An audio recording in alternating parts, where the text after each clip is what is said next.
The United Nations Security Council is holding its first formal discussion on artificial intelligence. Governments around the world are looking at how to minimize the dangers of that new technology.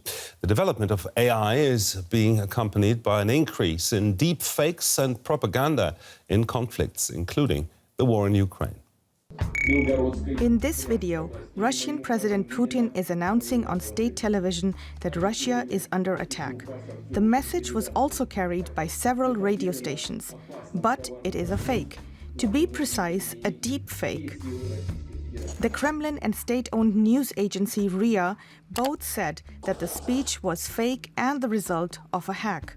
This video, which also announced a general mobilization, was shared thousands of times on multiple social media platforms.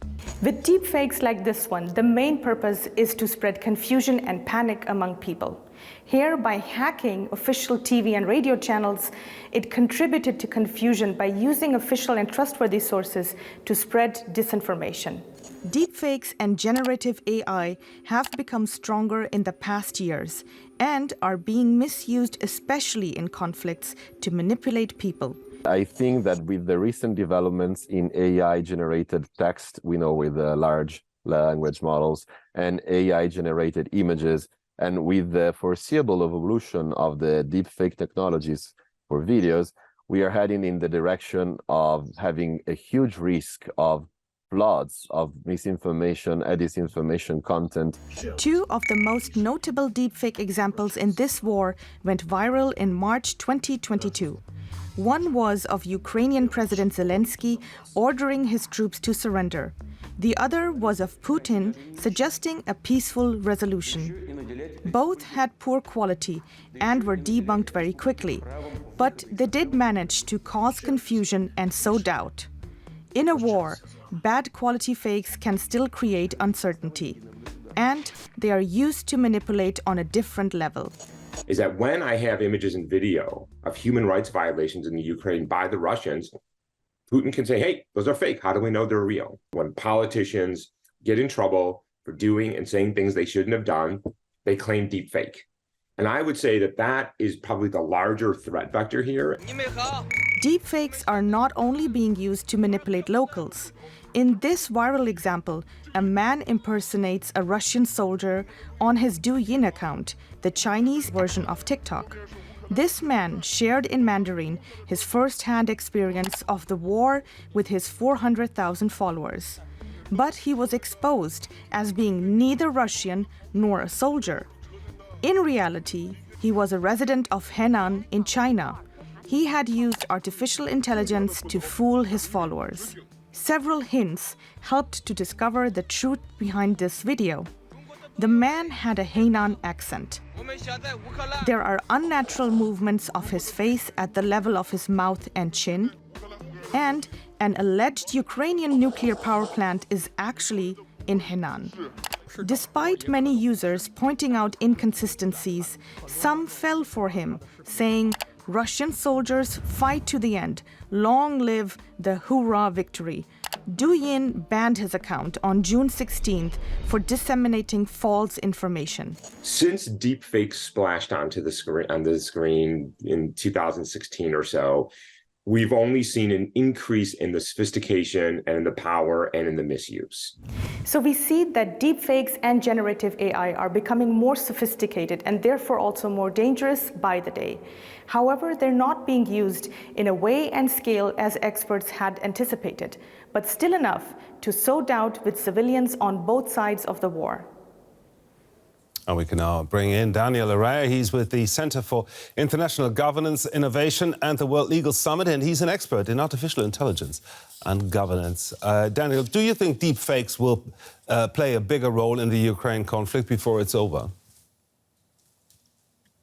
I mean, yeah, I think it's a test case. I mean, you see the use of drones and cyber war. I think AI is a new generation technology that will be weaponized and used in multiple ways, including the Ukraine war. It's hard to know. It's hard to predict right now. It's sort of a cottage industry, how it's used by states, which have a lot more resources and a lot more skill. It's hard to predict. So I think in that sense, I wouldn't say definitively that it's going to be a game changer in any sense, but I think the fact is that to overlook the possibility of leveraging AI and machine learning for psychological operations and for information warfare would be naive. I don't think anyone would make that call. Now, the deepfakes that we've seen in our report, they were fairly easy for experts and even for non-experts to spot.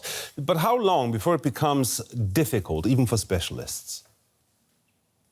I think I think we're almost already there. I think the fact is that to expect, average people, let alone professionals or specialists, to be able to discern between a simulated image or video and a real one is impossible. So I think in that sense, we have legal recourse if you're speaking in a domestic context. But if we're talking internationally, I think we're going to need to use AI and machine learning to combat AI and machine learning. And so in that sense, the paradox is that it's going to be more difficult for us to rely on human beings and human reasoning to discern. And I think we'll have to shift gears.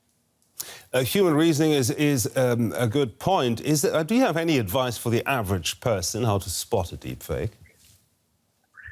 I mean, no, because it's a moving target, right? These tools are changing. I don't think the experts thought that ChatGPT would be as robust and comprehensive as it is. People are comparing it to general AI. And I think in that sense, we don't know. I mean, I don't know if that a new tool like ChatGPT will emerge in a year or two. It could be 5 years. But it is the case that it'll outstrip our ability to govern it. Let's say we're going to be, chasing it down the road, trying to keep up, and that tends to be the case with all new general purpose technologies. They outpace our legal and policy and regulatory systems, and they force us to adapt and evolve.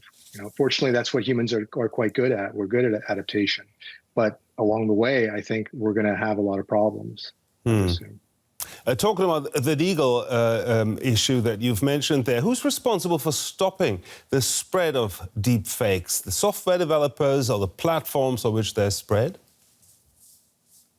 Yeah, it's all the above. I mean, you can mandate that platforms use tools to determine whether deepfakes are made available, and through a social media feed or through whatever platform they govern. And so in that sense, they can be held accountable. Then there are legal responses like copyright infringement or basic rules of the road that we take for granted in terms of how we deal with pictures and imagery today. And so in that sense, it's not that different, legally speaking. The problem is the scale and scope of the technology. That's something that is hard for us to predict. Are you scared about this? No, I'm not scared. I mean, I think every generation has a challenge ahead of it. If you think about the War of the Worlds spoof in the radio generation, I mean, that scared everybody. And then in television, we had the visual medium changing presidential elections. And so I think in that sense, this is just another generation of that kind of shift. I think it will be challenging. I don't think it's going to be so challenging that we won't recover. But I do think that the reality is that we're going to be forced to adapt in ways that we don't know yet. And I think that's the problem. It's very hard for us to see how to. So, for example, if we take a deepfake that looks perfect to everyone's eye, the only tool that might be able to discern that it is a deepfake is AI. And so, making those tools available to average citizens potentially, but certainly legal agencies is critical. Daniel Araya there, thank you very much for sharing your expertise with us here on DW News.